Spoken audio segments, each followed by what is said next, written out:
From within your Experience module in your CMS, click on the Settings button in the top right of the screen. The first tab allows you to edit the details that appear on the Featured Experience module. From here, you can change the heading and short description as seen here on the front end. You can also change the button label at the bottom of the module that appears here on the front end. Then the last functionality is selecting the landing page a user lands on when they click this button.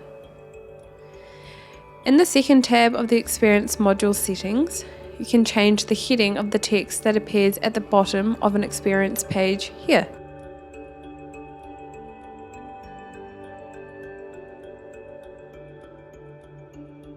Thank you for watching. If you'd like to check out our next video or view more videos, click the links at the top of the screen.